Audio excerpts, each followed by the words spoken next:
안녕하세요. 오늘도 사연 살롱을 찾아주셔서 감사합니다. 수원에 사는 40대 중반 여자입니다. 저는 남들에 비해 조금 늦은 나이인 36살에 결혼을 했어요.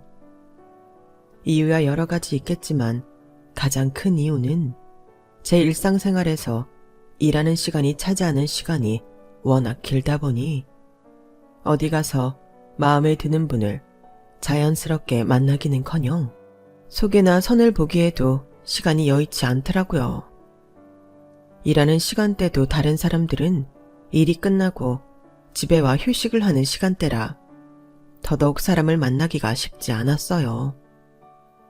그렇다고 일하는 곳에서 사람을 만나기엔 같이 일하는 분들은 대부분 중년 여성분들이라 정말 말 그대로 일하다 보니 사람 만날 기회를 놓쳐버렸다는 표현을 하는 게 맞는 것 같아요.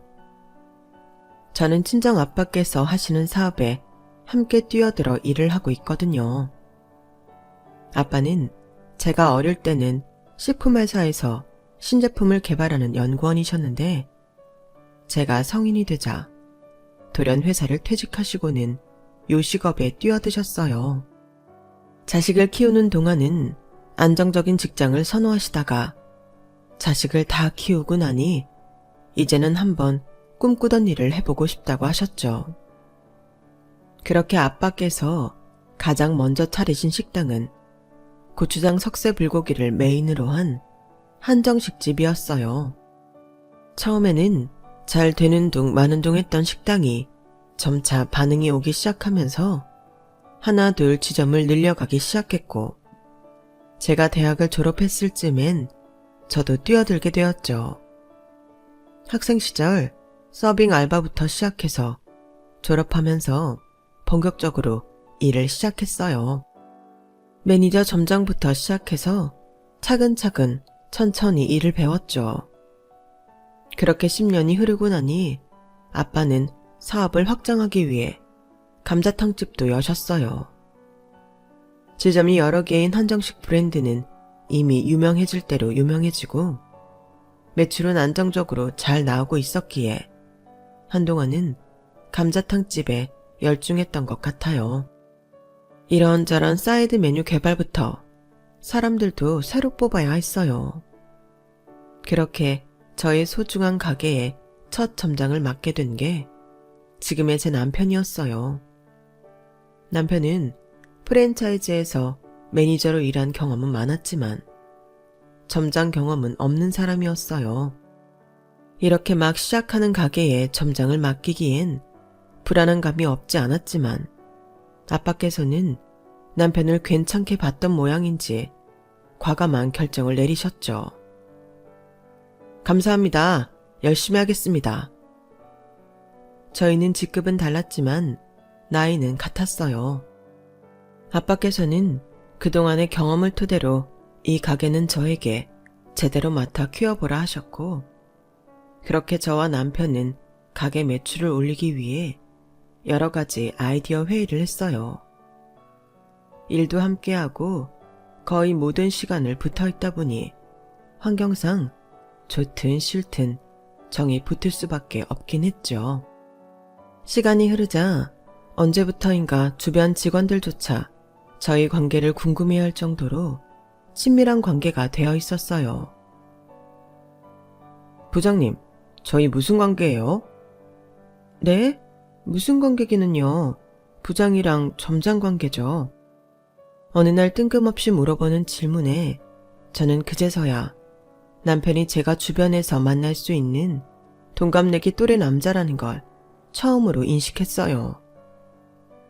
요식업이라는 게 생각보다 업무 강도가 높은 일이라 일에 치여 정신이 없다 보니 그런 생각조차 할 겨를이 없었거든요.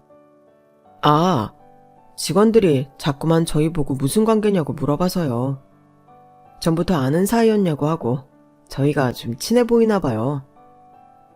친하기야 하죠. 맨날 같이 일하고 회의하느라 가족보다 오래 붙어 있으니까. 그러게요. 이쪽 일 하다 보니까 진짜 누구 만나기가 어려워요. 일하는 시간대도 이렇다 보니까 다른 일 하는 사람들은 이해해주기도 어렵고. 이래서 같은 쪽 일하는 사람 만나야 하는데. 그러게요. 근데 그게 쉬워야 말이지. 어렵게 생각하면 어렵지만 쉽게 생각하면 또 쉬운 거죠. 의외로 인연이란 게 그렇게 먼 곳에 있지만은 않더라고요. 부장님도 잘 찾아보시면 의외로 가까운 곳에 있을지도 모르잖아요. 뭐예요, 속보이게? 그런가? 너무 속보였나요? 겉으로는 시답잖은 농담을 주고받으면서도 당신 남편이 은근하게 던지는 말들이 어떤 의미인지는 명확히 알았던 것 같아요. 저도 그땐 나이가 나이니만큼 눈치도 빨랐고 요즘 들어 그가 저에게 부쩍 잘해주고 있다는 듯한 느낌을 받긴 했거든요. 저도 그게 싫지는 않았고 슬슬 너무 일에만 몰두하느라 평생 짝을 만날 기회를 놓쳐버린 게 아닌가 하는 불안감도 들기 시작했던 시기였거든요. 남편은 외모도 누구나 한눈에 호감을 살 수 있을 정도로 준수한 편이었고 일도 성실하게 잘해서 아빠께서도 좋게 보고 있었어요.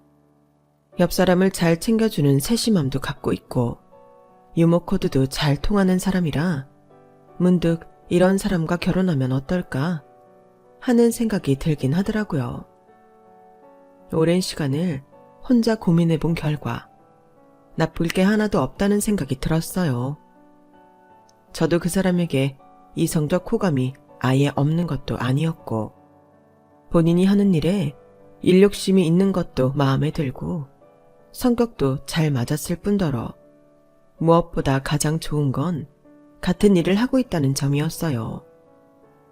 일반 직장인에게는 같은 회사를 다닌다는 게 굉장히 부담스러운 단점이 될 수도 있지만 저에게는 그 점이 오히려 장점이 되었던 것 같아요.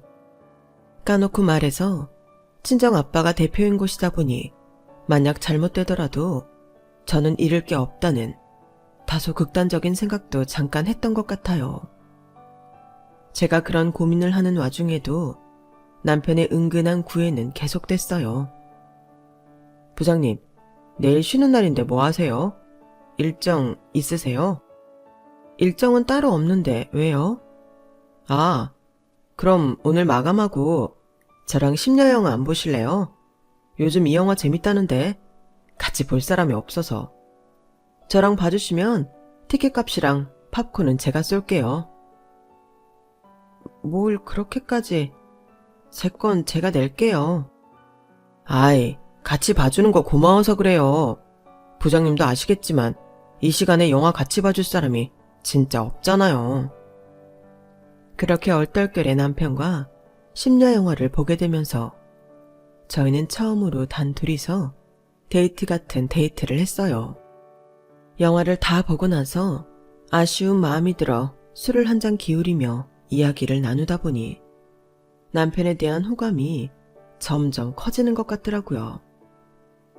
그 뒤로는 남편이 일 끝나고 개인적으로 만나자고 하는 날이 잦아졌고 저희가 본격적으로 사귀게 되는 건 채 3주도 걸리지 않았어요.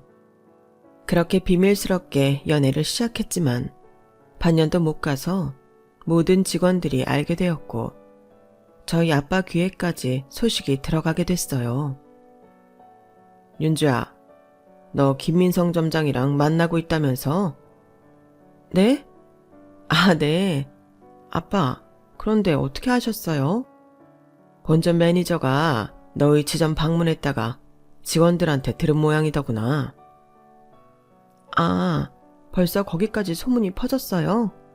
미리 말씀드렸어야 했는데 죄송해요. 아니다. 죄송하긴 뭘. 네가 네 인생까지도 신경을 좀 썼어야 했는데 내 일욕심에 너까지 끌어들이고 바쁘다고 하나뿐인 딸 결혼도 이제껏 못 시키고 이러고 있었네. 오히려 소식을 들으니 반갑더구나. 화는 안 내세요? 저는 솔직히 아빠께서 저희가 매장에서 연애질만 한다고 오해하실까봐 조금 두려웠는데 아빠께서는 그런 기색은 조금도 없이 온화하게 웃으셔서 안심이 됐어요. 화는 무슨, 민성이 정도면 괜찮지. 착실하고 예의도 바르고 나는 늘 네가 너보다 더 사회적으로 지위도 높고 능력 좋은 사람을 만나길 바랬는데 살아보니 그런 것도 다 소용없고 그저 네가 좋아할 만한 사람, 널 아껴주는 심성 착한 사람이 최고인 것 같다구나. 민성이는 결혼 생각이 있다고 하던데 넌 어떠냐? 네? 아빠, 민성 씨랑 벌써 이야기 나누셨어요? 당연하지. 내 딸이랑 내가 뽑은 우리 직원이 사귄다는데 한번 만나서 얘기를 들어봐야지. 민성이는 너한테 꽤나 진심인 것 같아서 마음에 들었다. 난 너희 둘이 나이도 어느 정도 있고 하니 결혼 전제로 만나면 좋을 것 같아서. 근데 너희 생각이 중요하니 알아볼 필요가 있어서 부른 거다. 아빠도 참, 저야 당연히 이대로 잘 사귄다면 결혼할 마음이야 있죠. 그런데 민성 씨도 생각이 같은 줄은 몰랐네요. 민성이랑 너랑 결혼하면 민성이한테 높은 직급이 하는 일도 맡길 생각이 있어. 애가 아주 야무지고 본점 맡아서 키우는 속도 보니 예사롭지가 않은 게 내가 자라만한 잘 뽑은 것 같다. 너한테 잘해준다면야 내 입장에선 이보다 더 나은 사이 후보가 없지. 어쩌다 보니 좋은 사위까지 얻은 것 같아서 기분이 좋구나. 생각해보면 그때가 민성 씨랑 사귄 지 반년도 채 안 되었을 때인데 붙어있는 시간이 워낙 길어서였는지 체감상 1년은 넘게 사귄 것 같은 기분이었어요. 그래서 아빠께서 결혼 이야기를 한 게 마냥 성급하게 느껴지지도 않았고 민성 씨도 저랑 결혼 생각이 있다고 했다는 이야기를 들으니 내심 기쁘더라고요. 그렇게 저희는 연애부터 결혼까지 정말 물 흐르듯 자연스럽게 흘러갔던 것 같아요. 그로부터 정확히 1년 뒤 저희는 직원들에게 청첩장을 돌리게 되었어요. 결혼을 준비하자마자 바로 할 수는 없으니 35이라는 나이가 촉박하게 느껴졌어요.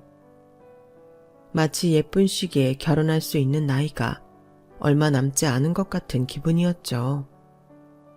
민성 씨는 결혼을 준비하는 과정에서 어찌나 들떠하는지 이미 유부남이 되기라도 한 것처럼 부부 행세까지 시작을 했죠. 여보, 이번 달엔 우리 하이볼을 만들어서 같이 팔아보는 건 어때? 요즘 이색 하이볼이 유행하잖아. 얼그레이 하이볼 같은 거. 여보는 무슨, 우리 아직 결혼도 안 했는데 그렇게 부르지 마. 낯간지러워. 와, 점장님 진짜 꿀 떨어지신다. 부장님 부러워요. 남편한테 완전 사랑받는 아내 되시겠다. 매니저님, 그런 소리 말아요. 식장 들어가 보기 전까진 모르는 거야. 부장님, 너무하신 거 아니에요? 점장님 상처받으시겠다. 직원들 앞에서는 낯간지러운 척했지만 사실 좋긴 했어요. 연애를 안 한 지 워낙 오래돼서 이런 게 연애구나 싶고 인생에 드디어 온전한 나만의 편이 생겼구나 하는 생각이 드니 너무 좋더라고요. 연애 기간은 비록 짧았지만 매일 붙어 있다 보니 짧다는 생각도 별로 안 들어서 그다지 성급하다는 생각도 들지 않았던 것 같아요. 결혼 준비를 하는 과정에서 양가 부모님의 환대를 받는 것도 참 좋았어요.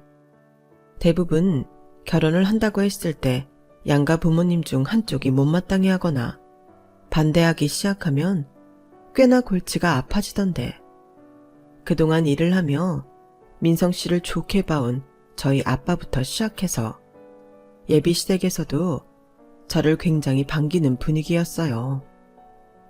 인사를 간 첫날부터 조금 부담스러울 정도로 잘해주셨죠. 아우, 우리 귀하디 귀한 대표님 따님께서 우리 집에 시집을 와주신다는데 우리는 더할 나위 없이 감사하지. 아, 대표님 따님이라뇨. 어머님, 결혼하면 저는 어머님 며느리예요. 그렇게 말씀하시면 저 부담스러워요. 대표님 따님 보고 대표님 따님이라고 하지? 그럼 뭐라 하나? 그래, 맞지. 우리 집에 시집 와서 우리 며느리 된다고 대표님 따님인 게 바뀌기를 하나. 우리 민성이가 뭐 잘못하는 거 있으면 언제든 말해. 우리가 아주 혼쭐을 내줄 테니까. 말씀만으로도 너무 든든하네요. 감사합니다, 아버님, 어머님. 아, 뭐야. 엄마, 아빠, 아무리 며느리가 예뻐도 그렇지 친아들을 그렇게 차별하는 법이 어딨어요. 시끄러. 보잘것없는 우리 집에 너 하나 보고 결혼해주는데 감사합니다 하고 엎드려 절을 해도 모자라지. 공주님 모시듯이 잘 모시고 살아. 네 인생에 이만한 복덩이가 어딨니? 아, 알겠어요. 나도 안다고. 그래서 내가 와이프 말이라면 껌뻑 죽잖아. 그치, 여보? 어쭈? 식장도 안 들어간 놈이 여보는? 누가 자기 예비 신부 아니랄까봐 벌써부터 추접이네. 앞으로 저 꼴 보고 어찌 사나? 부부 사이 좋으면 좋은 거지 뭘 그래요, 엄마는. 질투하지 마세요. 당신도 참 적당히 해. 시댁에 갈 때마다 긴장하긴커녕 늘 화기애애한 집안 분위기에 시댁에 방문하기 전날이면 설레기까지 했죠. 그래서 전 참 복받은 사람이라 생각했어요. 이 사람이 우리 가게의 점장으로 면접을 보러 오지 않았다면 이 나이까지 결혼을 못하고 매장에서 열심히 일만 했을 거란 생각을 하자 눈앞이 아찔해지기까지 했죠. 그래서인지 남편에게 감사하기까지 했어요. 혹시나 결혼을 한 후에 돌변하지 않을까 걱정이 들 정도로 행복한 날들이었어요. 하지만 다행히도 결혼한 후에도 남편도 시댁도 제가 알던 모습 그대로라 금방 안심하게 됐죠. 결혼하고 그나마 달라진 점이라면 남편이 가게에 더 애착을 갖고 일하기 시작했다는 점이었어요. 원래도 일은 열심히 성실히 하던 사람이라 특별히 이상할 건 없었지만 이제 가족 사업이라고 생각을 한 건지 예전보다 더 눈에 불꽃이 튀는 것 같더라고요. 그래서인지 예전에는 너그럽게 넘어가던 일도 조금은 예민하게 하나하나 다 짚고 넘어가는 성향이 생겨 아래 직원들이 조금 피곤해하고 힘들어하는 모습을 보이기 시작했어요. 제 입장에선 그렇게까지 하지 않아도 잘 관리가 되던 직원들이라 과한 처사라고 생각을 했는데 여기서 남편과 의견이 갈렸죠. 하루는 저희 가게에서 오래 일한 대학생 막내 알바생이 대낮부터 가게에서 술을 퍼마시던 진상 할아버지에게 손목이 덥석 잡혀서 술을 강요당한 일이 있었어요. 막내가 처음에는 좋게 거절하다가 나중에 살짝 불쾌한 티를 낸 모양인지 진상 손님이 매니저한테 알바생을 끌고 와 욕을 한 바가지 한 모양이었어요. 매니저는 같은 여자로서 화가 났는지 알바생 편을 들었고 손님 비위를 안 맞추고 알바생 편을 드는 매니저에게 화가 난 진상 손님이 가게에서 난동을 부렸어요. 맛도 없는 음식 팔아줬더니 손님 비위 하나 못 맞추는, 직원 관리도 제대로 못 맞추는, 여기 망해야 된다고 소문낼 거라고 온갖 악담을 퍼부었어요. 결국 아직 출근 전인 남편이 소환당했고 남편은 진상 손님에게 음식과 술값을 안 받기로 하고 손님이 보는 앞에서 매니저를 크게 혼냈죠.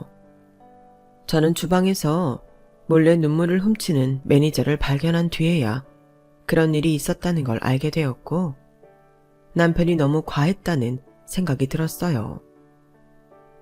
여보, 오늘 송이 매니저한테 그렇게 한 건 좀 심했어. 오늘 일은 누가 봐도 그 손님들이 진상이었잖아. 송이 매니저로서는 그렇게 대처할 수밖에 없지. 직원들도 어느 정도 지켜줘 가며 일을 해야 하는데. 그래도 요식업은 손님이 왕이잖아. 그 사람이 진상 손님인 건 우리 입장이고 다른 사람들은 모를 텐데. 후기에 우리 가게 욕 잔뜩 써놓으면 뒷감당해야 하는 건 결국 우리야. 여보, 내가 너무 화낸 건 맞는데 가게를 위해서는 어쩔 수 없었어. 그래, 요즘 사람들 후기에 민감하니까 당신이 무슨 말 하는진 알아. 그래도 송이도 우리 가게에서 오래 일한 오픈 멤버인데 왜 그렇게 했는지 이해가 되는 선에서는 너무 다그치지 않았으면 좋겠어. 그 손님이 솔직히 너무했던 건 사실이잖아. 여보, 당신 뜻은 알겠는데 당신은 너무 사람이 물러서 문제야. 송이가 일 잘하는 거 나도 알지. 근데 걔 성격 좀 죽여야 할 필요가 있어. 손님이 뭐라 하면 듣고만 있어야지. 그걸 따박따박 대답하면 어떡해? 그거야. 우리 막내가 억울한 일 당했으니까 그랬던 거겠지.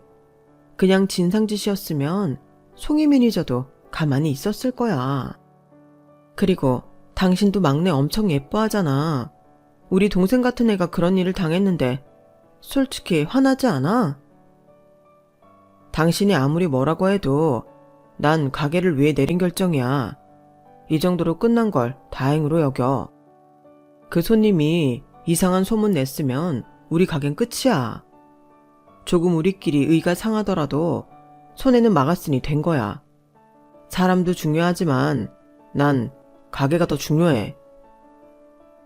남편이 이 가게가 내 가게다 라는 생각으로 일하기 시작한 후부터는 사소한 운영 방식에서부터 조금씩 엇갈리기 시작했어요. 그날이 바로 그걸 처음 느끼게 된 날이었어요. 저는 가게의 이익도 중요하지만 오랫동안 요식업 일을 하면서 사람의 소중함에 대해서 참 많이 깨우쳤거든요. 처음엔 저도 젊은 마음에 식당 일 하는 사람이야 언제든 대체 가능하고 공고만 올리면 쉽게 구할 수 있으니 딱히 소중함을 못 느꼈어요. 하지만 결국엔 일하는 사람을 잘 챙겨주고 대우해줘야 가게가 잘 되더라고요. 그런 깨달음을 얻은 게 한두 번이 아니라서 항상 직원들 간의 친밀하고 유쾌한 분위기를 형성하려고 노력해왔는데 남편의 처사는 그 모든 노력을 물거품으로 만드는 행위였어요.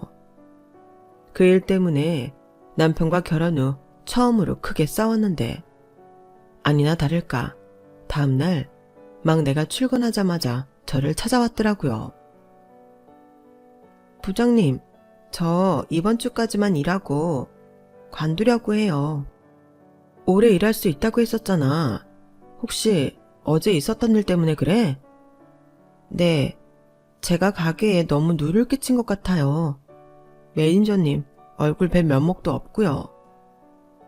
그건 내가 대신 사과할게. 점장님이 좀 예민했던 것 같아. 그렇게 대처할 건 없었는데. 솔직히 그냥 오늘부터 나오고 싶지 않았는데 그동안 잘 챙겨주신 다른 언니 오빠들이랑 부장님 봐서 어떻게든 사람 구할 때까진 일하려고요. 계속 일하기엔 심리적으로 힘들어서. 돈은 적게 벌더라도 몸도 마음도 편한 알바를 구하고 싶어졌어요. 죄송해요. 아니야. 솔직하게 말해줘서 고마워. 그동안 일 참 잘해줬는데 아쉽지만 남은 기간 동안 재밌게 일했으면 좋겠다. 어떻게든 막내를 붙잡고 싶었지만 입장 바꿔 생각했을 때 저라도 저를 그런 식으로 보호해주지 않는 상사 밑에서 일한다는 느낌이 들면 바로 직장을 관두고 싶을 것 같다는 생각이 들어 적극적으로 말릴 수가 없었어요. 하지만 정말 이렇게 바로 관둘 줄은 몰랐어서 조금 충격이긴 했어요. 가게에 애정이 많은 친구여서 늘 오래 일하고 싶다고 노래를 부르던 아이였거든요. 그래서인지 남편이 괜히 더 원망스럽더라고요. 그 사건으로 인해 남편과 싸우고 사이가 약간 서먹해진 뒤로 남편은 안 그러려고 노력하는 것 같았어요. 아니, 적어도 제 앞에서는요. 막내가 관두고 가게 분위기가 예전과는 많이 달라졌어요. 가만히 있어도 찬바람이 쌩쌩 부는 듯한 느낌이었죠. 우선 매니저가 우리를 대하는 게 달라지니 직원들도 그 분위기를 따라가는 것 같았어요. 저는 남편이 좀 예전처럼 사람들을 대하길 바랬고 남편도 그런 척 노력하는 것 같았지만 척뿐이었던 것 같았어요. 하루는 너무 피곤해서 주방 구석진 곳에 있는 의자에 앉아 졸고 있었는데 직원들이 조용히 떠드는 소리가 들려왔어요. 그때 남편이 변한 게 없다는 걸 깨달았죠. 야, 요즘 점장님 너무 예민하지 않냐? 내 말이, 진짜 가게 분위기 괜찮았는데 왜 이렇게 싸해졌냐? 요즘 뭐만 했다 하면 점장님이 태클 걸어서 일하기가 싫다니까. 그니까 약간 부장님이랑 결혼하고 사람이 이상해진 것 같지 않아? 가게가 이제 직건줄 아나 봐. 와, 그거네. 시기가 딱 그러네. 어쩐지 요즘 너무 자기 가게 마냥 일하길래 왜 저러나 했다. 근데 너무 과해. 옛날에 일하기가 좋았는데 요즘은 가게에 정이 떨어진다니까. 그러니까 부장님이 대표님 딸이잖아. 잘하면 가게 주기로 했나? 왜 이렇게 오바야? 아우, 오늘도 별것도 아닌 걸로 생트집 잡을 거 생각하면 벌써부터 머리 아프다. 안 걸리게 잘하자. 그래, 화이팅. 남편에 대한 험담을 늘어놓던 직원들은 다행히 저를 발견하지 못한 채 주방을 나갔어요.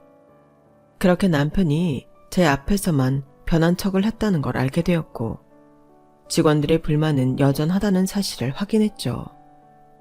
하지만 제 앞에서는 예전처럼 직원들을 편하게 해주는 척을 하는 남편 때문에 차마 뭐라 할 수가 없었어요.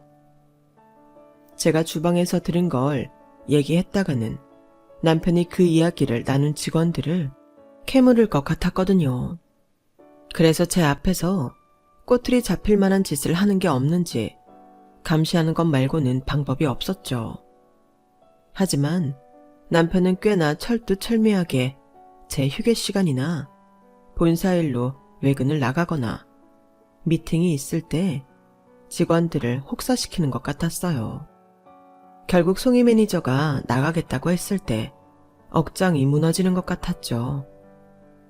왜 그만두는지 이유를 너무나 잘 알 것 같아 왜 그만두냐고 물어볼 수조차 없었어요. 부장님, 그동안 감사했습니다. 덕분에 가게에서 참 재미있게 일했어요. 나도 송이 매니저가 우리 가게에 있어줘서 너무 고마웠어. 너처럼 일 잘하는 직원은 찾기 힘든데 그동안 너무 고생 많았어. 연락 종종 주고받자. 네, 연락 드릴게요. 항상 건강하시고 번창하세요. 오랫동안 함께 일하고 싶다고 생각해왔던 아끼던 직원까지 그만두자 저는 남편이 뭘 위해서 이렇게까지 하나 화가 났어요. 왜 그러냐고 물어도 요즘 가게 매출이 떨어지고 있어서 직원들 교육을 시킬 필요가 있다는 말밖엔 안 돌아왔죠. 아니, 가게 분위기가 이러니까 매출이 떨어지는 거 아니야. 음식점이 맛만 있다고 손님이 오는 게 아니야. 직원들끼리 분위기 쎄하면 손님들도 다 느껴. 우리끼리 관계가 나쁘면 직원들이 손님들 대하는 서비스 질도 떨어지게 되어 있고. 그럼 안 되지.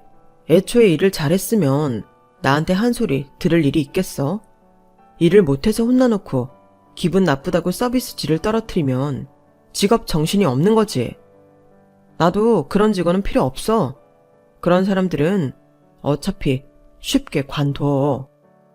남편은 정말 뭔가 시익이라도 한 사람처럼 말이 안 통했어요.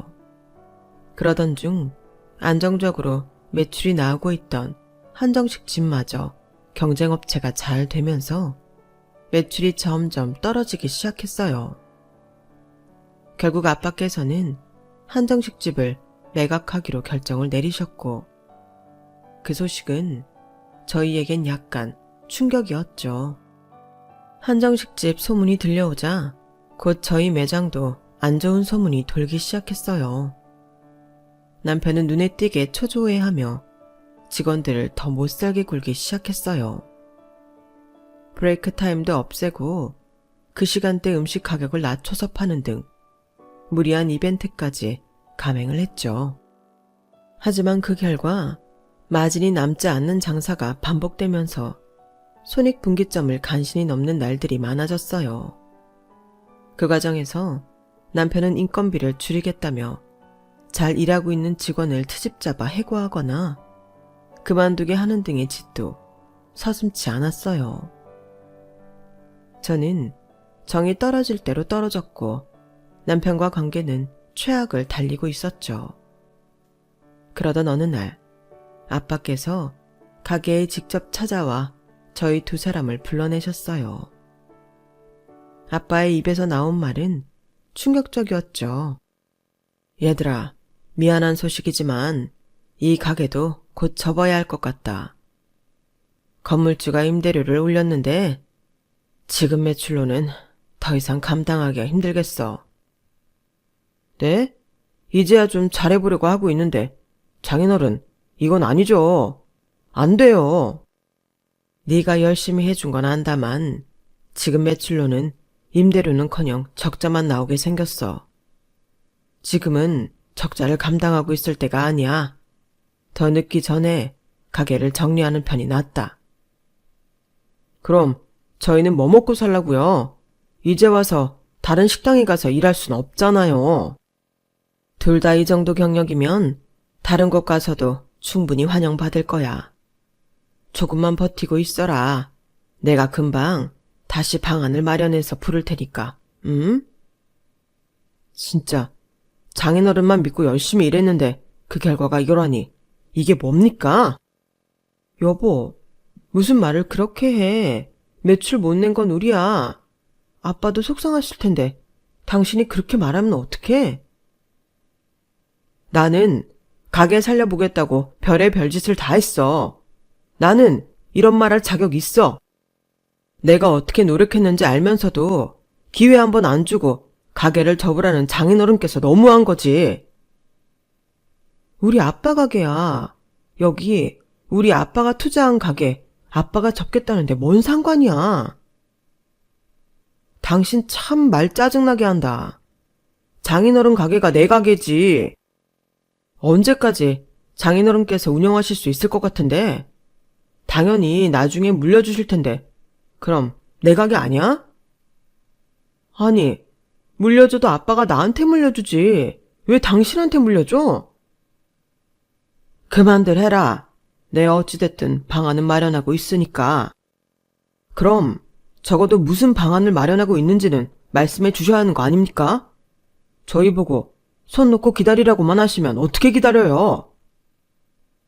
남편은 이성을 잃었는지 따박따박 말대답을 했고 아빠께서는 그 모습을 좋지 않게 보신 것 같았어요. 그도 그럴 것이 마치 가면이라도 벗겨진 사람처럼 결혼 전에는 마냥 차분하고 예의 바른 모습만 보였던 사람이었거든요. 저야 가게 일하면서 점점 변하는 남편의 모습을 지켜봐와서 나름대로 저 과민한 반응이 익숙해진 모양이었지만 아빠께서는 화가 좀 많이 나 보이셨어요. 그래서 저는 대충 아빠께 알겠다고 하고 상황을 정리해버렸어요. 아빠께서 돌아간 후에도 남편은 한참 불만을 쏟아버렸죠. 가게는 3개월 정도 더 운영하고 접기로 했고 그 남은 3개월 동안 더욱 히스테릭해진 남편을 보는 건 정말 고역이었어요. 가게 일하면서 힘들고 안 좋은 추억도 많았지만 그래도 무엇보다 아빠가 운영하시는 한정식집을 벗어나 처음으로 단독 운영을 해본 가게라 애정이 남다른 가게였어요. 그런 가게를 접자니 저도 아쉬움이 많이 남고 슬프기도 해서 마지막만큼은 좋게 마무리하고 싶었죠. 하지만 마지막의 마지막 날까지 퉁명스러운 남편 때문에 직원들과도 좋은 분위기로 이별하지 못했어요. 끝나고 회식이라도 하자는 저의 제안에도 곧 백수될 건데 무슨 돈으로 회식을 하냐며 비아냥대기만 했죠. 가게를 다 정리하고 잠시 쉬는 기간이 생겼을 땐 더 했어요. 마냥 손 놓고 쉬고만 있을 수는 없으니 저는 다른 일을 구해 나갔는데 남편은 좀 쉬다 구한다는 핑계로 일을 구하지 않고 있더라고요. 여보, 이제 쉰 지 3달이 다 되어가는데 슬슬 일 좀 해야 하지 않아? 나 너무 불태웠었나 봐. 다시 식당 일 하기가 싫으네. 불태운 거랑 이거랑 무슨 상관이야. 이제 정리한 가게 생각은 그만하고 새로 일할 곳 구해야지. 아니 여보, 가게에 한번 애정을 붙여보니까 애정 없는 가게에 가서 일하기가 싫어. 무슨 말인지 알지? 요식업 쪽은 업무 강도도 높은데 내 가게도 아닌 데서 그렇게 일하기 싫단 뜻이야. 어차피 남 좋은 일 하는 거라는 걸 아니까. 그게 왜 남 좋은 일이야? 우리도 다른 데 가서 일하면 나중에 혹시라도 다시 우리 가게 차리게 됐을 때 엄청나게 도움되지. 이런저런 경험해봐서 나쁠 건 하나도 없어. 아, 몰라. 나는 일하고 싶은 마음이 생기면 그때 일할 거야. 당분간은 당신 혼자 일 좀 해. 아니, 애처럼 왜 그래? 가게 접은 건 유감이지만 우리도 먹고 살아야 될 거 아니야. 이렇게 손 놓고 있는다고 뭐가 달라져? 왜 강요야? 여보, 그리고 솔직히 내 입장을 생각해봐. 힘 빠질만 하지. 그래도 장인어른이 대표로 있는 회사에 점장으로 일하니까 직원들도 대우가 다르고 내 입맛대로 가게 운영도 할 수 있었는데 갑자기 연고도 없는 식당 가서 일한다고 누가 내 능력을 알아나 주겠냐고. 아, 몰라. 장인어른이 내 인생 망쳤어. 이제 어떡할 거야? 뭐? 우리 아빠가 당신 인생을 망쳤다고? 제정신이야? 그럼 망쳤지. 안 망친 거야? 처가만 믿고 인생 베팅했는데 이게 뭐야? 당신, 내가 당신이랑 결혼하기 전엔 당신보다 어린 애들한테 얼마나 인기가 많았는지 알아? 당신이 대표 딸이라는 것만 몰랐어도 내가 굳이 당신이랑 연애할 일은 없었어. 더 예쁘고 어린 애들도 많은데 뭐하러? 대표 딸이라고 하니 후광이 나보여서 연애도 하고 결혼도 했더니 결국 이게 뭐야? 그지 같은 처가 때문에 내 인생만 꼬였네. 뭐라고? 그동안 우리 아빠 덕분에 편하게 일해놓고 망하니까 남 탓만 해? 당신이 진짜 인간이야? 운영은 우리한테 맡겼는데 매출이 안 나온 건 우리 때문이지. 왜 그게 아빠 때문이야? 적어도 자기가 무능한 걸 남 탓은 하지 말아야지. 그리고 뭐? 대표 딸이라서 후광이나 보여? 당신이 그렇게 저질인 줄 알았으면 나도 당신 같은 인간 안 만났어. 당신 본심을 알았으니 도저히 얼굴 맞대고 살 자신이 없다. 이혼해. 결혼 후 계속되었던 남편의 횡포를 쭉 지켜봐온 저에게 그런 폭언을 듣고 나서 결혼 생활을 유지하고 싶은 마음은 조금도 남아있지 않았어요. 그래도 이혼 얘기를 꺼내면 조금이라도 주춤할 줄 알았던 남편은 오히려 적반하장으로 굴더군요. 뭐? 이혼? 내가 뭐 하자면 못할 줄 알아? 당신 메리트는 대표 따님이었을 때나 있었지. 지금은 아무것도 아닌 평범한 나이 많은 여잔데 이혼하자면 내가 뭐 벌벌 떨 것 같아? 그래, 해. 이혼! 해!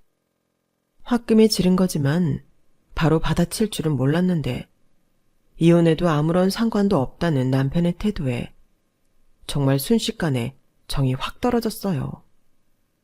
저는 이렇게 둘 다 이혼 생각이 있을 때 이혼하지 않으면 왠지 나중에는 이렇다 할 기회 없이 이 남자와 평생 흐지부지하게 살 것 같다는 촉이 서더군요. 그래서 말 나온 김에 얼른 처리를 해야겠다고 생각했어요. 남편도 그때는 꽤나 감정적으로 기복이 심했던 시기라 그런지 금방 서류 작성을 했고 그렇게 생각보다 저희는 쉽고 빠르게 이혼을 했어요. 그때야 저도 화가 머리 끝까지 난 상황이라 별다른 타격은 없었지만 이혼한 뒤 몇 개월 동안은 이 사람이 정말 내 조건이 탐나서 결혼했던 거구나 라는 생각이 들어서 현타가 좀 세게 왔어요. 자초지종을 들은 아빠께서도 엄청나게 노하셨어요. 내가 이 바닥에서 일하면서 쌓은 인맥만 얼만데 그 자식 다시는 이쪽에 발도 못 붙이게 해준다. 아빠께서는 그동안 키워왔던 요식업 브랜드를 다 매각하고 번 돈으로 새로운 사업을 준비하고 계셨어요. 퓨전 떡볶이를 개발해서 조금 색다른 분식 브랜드를 만들려는 중이어서 저도 나중에는 같이 그 사업에 뛰어들었죠. 그동안 이 바닥에서 몸담아온 노하우가 있어서였는지 이혼 후 1년 뒤 런칭한 분식점은 말 그대로 초대박이 났어요. 젊은 사람들이 좋아할 만한 메뉴에 어울리는 사이드 메뉴까지 맛 조합이 괜찮아 SNS 등을 통해 금방 유명세를 타기 시작했죠. 저희는 금방 인원이 부족해져서 공고를 올렸고 거기에서 익숙한 이력서를 발견했어요. 남편이었죠. 이력서 받는 곳엔 담당자가 제 이름으로 기재되어 있지 않아 제가 일하는 줄은 꿈에도 몰랐을 거예요. 그렇게 가게에 집착하던 남편이니 너 따위랑 헤어져도 좋은 가게 차려서 잘 살고 있다는 모습을 보여주고 싶다는 생각이 들더라고요. 그래서 남편에게 면접 보러 오라는 연락을 보냈어요. 분해할 걸 생각하니 생각만으로도 속이 시원하더라고요. 다음 날 남편이 면접 보는 시간에 나타났어요. 눈이 마주치자마자 장사가 잘 되는 가게 안을 둘러보는 남편의 얼굴이 가관이라 웃음이 나오더군요. 저를 보고 놀랄 줄 알았는데 그런 기색도 없더라고요. 그건 좀 놀라웠는데 알고 보니 다 이유가 있었어요. 여보, 잘 지냈어? 그게 우리 사이에 할 소린가? 그리고 여보라니 호칭 조심해. 우리 이제 남남이잖아. 그래도 어떻게 갑자기 호칭을 떼고 불러. 어색하게. 가게 잘 되네. 이것도 장인어른 가게야? 당신이 그렇게 징징대고 남 탓하는 동안 나는 아빠 가게 키우느라 바빴지. 당신은 이제야 일 구할 마음이 좀 생겼나 봐? 근데 어쩌지? 난 당신 뽑으려고 부른 거 아닌데. 내가 키운 가게 보여주려고 불렀어. 어때? 이제 다시 후광이 좀 나 보이나? 여보, 여태 그 말 담아두고 있었구나. 당신은 언제나 후광이 나는 사람이야. 그때 너무 화가 나서 아무 말이나 한 거였어. 솔직히 나 당신이랑 이혼하고 쭉 폐인으로 살았어. 그러다 우연히 당신이 다시 가게 하고 있다는 걸 알았고 그걸 본 순간 내가 무슨 생각이 들었는 줄 알아? 내 인생 구원해줄 건 당신밖에 없다는 생각이 들더라. 뭐라고? 내가 여기 일하는 걸 알고도 지원한 거야? 제정신이야? 당신도 내 이력서 검토했을 텐데 나인 거 알면서도 부른 건 나랑 같은 마음인 거 아니야? 당신이랑 같은 마음이라니 그게 뭔데? 나랑 다시 잘해보고 싶다는 마음. 와, 진짜 그 말을 하는 남편 얼굴이 그렇게 뻔뻔해 보일 수가 없더라고요. 사람이 어떻게 자기가 한 말은 다 까먹은 건지 살면서 그렇게 얼굴 두꺼운 사람은 처음 봤어요. 내가 머리에 총 맞았니? 너랑 다시 잘해보게. 난 너한테 우리 가게 자랑하려고 직접 와서 얼마나 잘 되는지 보고 약오르라고 부른 거야. 근데 효과가 있나 보네. 나랑 다시 잘해보고 싶다는 헛소리 짓거리는 걸 보니. 이혼할 때 네 본심 다 알았는데 너랑 다시 잘해보려고 하면 내가 너무 정신 나간 거 아닐까? 아쉽지만 아직 그 정도로 정신 나가진 않았거든. 그러니 당신은 나 놓친 거 평생 후회하면서 살아. 난 이제라도 당신 같은 인간이랑 헤어지고 편안해져서 너무 좋으니까. 여보, 그러지 말고 다시 한번 생각해봐. 당신도 알잖아. 나 일은 정말 열심히 하고 잘하는 거. 그래, 당신이 싫다면 재결합은 꿈도 꾸지 않을게. 대신 같이 일은 하게 해줘. 나 일 시작하더라도 당신 곁에서 시작하고 싶어. 어? 네 속셈 뻔히 아는데 내가 왜 너를 고용해야 하는데? 너랑은 이미 신뢰가 박살나서 일도 같이 하고 싶지 않아. 좋은 말로 할 때 나가. 가게 구경 끝났으면. 여보, 우리 한때 그래도 평생을 약속했던 사이인데 이렇게 매몰차게 굴지 말자. 응? 전 남편 놈이 하도 매달려서 슬슬 곤란해지려는 참이었어요. 이 거머리 같은 놈을 어떻게 떼어낼까 고민하던 중에 오늘 휴무 예정이었던 아빠께서 가게에 갑자기 들이닥치셨어요. 아니, 이 자식이 여기 왜 있어? 그리고 뭐? 여보?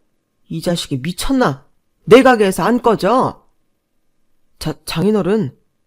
아빠께서는 저를 붙잡고 늘어지고 있는 전 남편을 보더니 눈이 뒤집히셨고 청소 도구함에서 밀대를 꺼내 남편에게 휘두르셨어요. 남편은 깜짝 놀라 후다닥 가게를 뛰어나갔고 많은 손님들 앞에서 망신을 당했죠. 갑자기 시끄러워진 가게에 죄송해서 손님들께 사과하며 음료수 서비스를 돌렸어요. 손님들은 전부 속이 시원하다는 듯 이해해 주셨어요. 저놈이 여기까지 굴러 들어온 걸 보니 내가 소문을 잘 내긴 냈는 모양이다.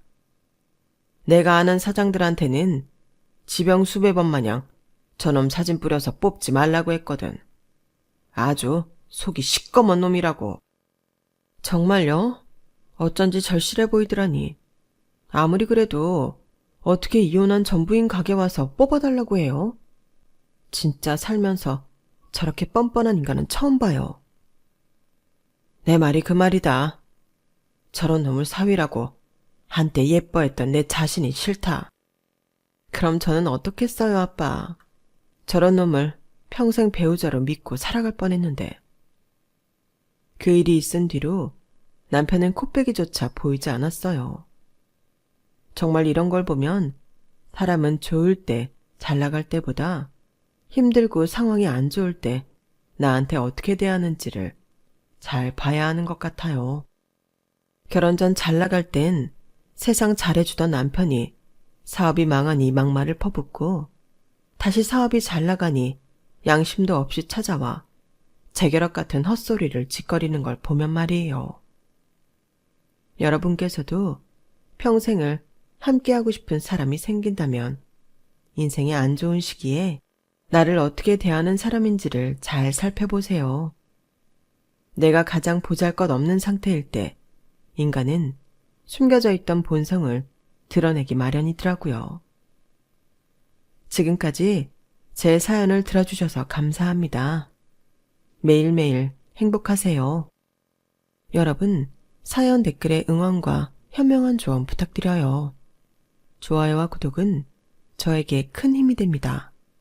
오늘도 좋은 일 가득하세요.